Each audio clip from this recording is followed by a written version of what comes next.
When their lives were condemned or criminalized, LGBTQ filmmakers and allies fought to put their issues, their dreams, and themselves on the big screen. You know how hard it was to find these films? It's like one of the few race films that she ever starred in. In celebration of Pride, on this IMDbrief we recognize 6 unsung heroes of LGBTQ film history, and the movies that changed the face of the film industry forever.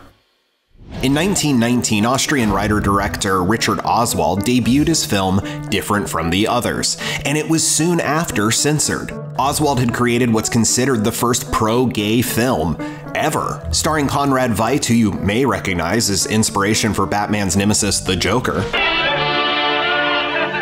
Different from the Others is about a violinist who falls for his student, then is blackmailed for his sexual orientation. The film presents an overtly sympathetic gay character over a half-century before Hollywood would attempt to do the same with The Boys in the Band, a milestone film that hasn't exactly aged well. Are you calling me a screaming queen or a tired fairy? I beg your pardon. Oswald was far ahead of his time, and his landmark film was nearly wiped from the pages of history by the Nazi regime that overtook Germany and sent him fleeing to the US. But one copy survived, which is still screened and saluted at film festivals to this day.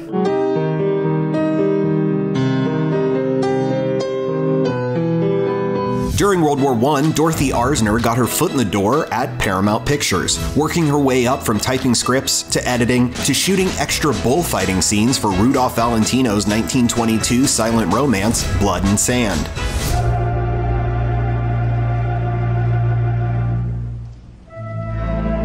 She leveraged that success into directing 4 silent pictures for Paramount before the studio entrusted her to direct its first talkie, 1929's The Wild Party. When star Clara Bow struggled with the newfangled sound equipment, Arzner attached a microphone to a fishing rod and invented the first boom mic. Heaven help the man if you do.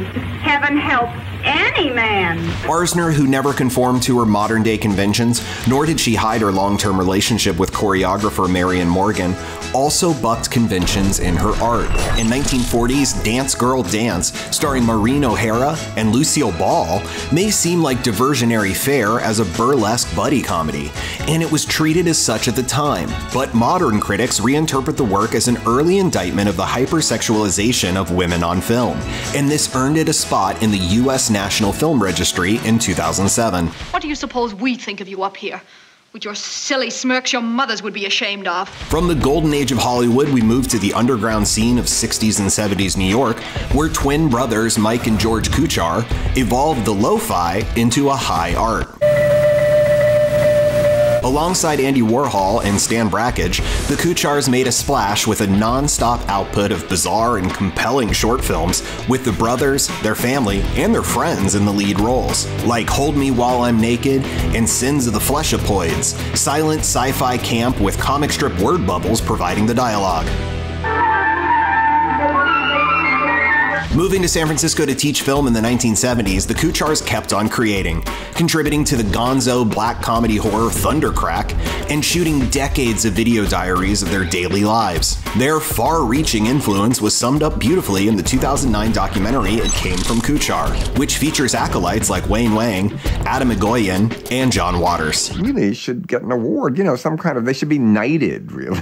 Now to the 90s for Cheryl Dunye, a visionary filmmaker who uses a faux documentary style to tell real stories about being a lesbian woman of color, and she calls them Dunye Mentories. I don't know, but girlfriend has it going on, and I think I've figured out what my project's gonna be on.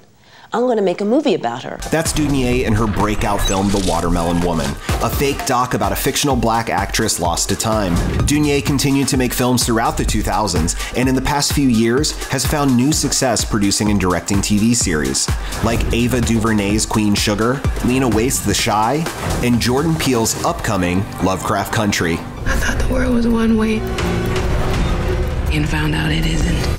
Now we head to the Sundance Film Festival, where writer-director Silas Howard broke out with the first film he ever directed, 2001's By Hook or By Crook. There's a bathroom! The film has been called the seminal work of the new trans movement, and Howard has been creating ever since, becoming the first trans director on Transparent, and coming back to Sundance in 2018 with A Kid Like Jake, a film about parents struggling with their child's gender identity, starring Jim Parsons and Claire Danes.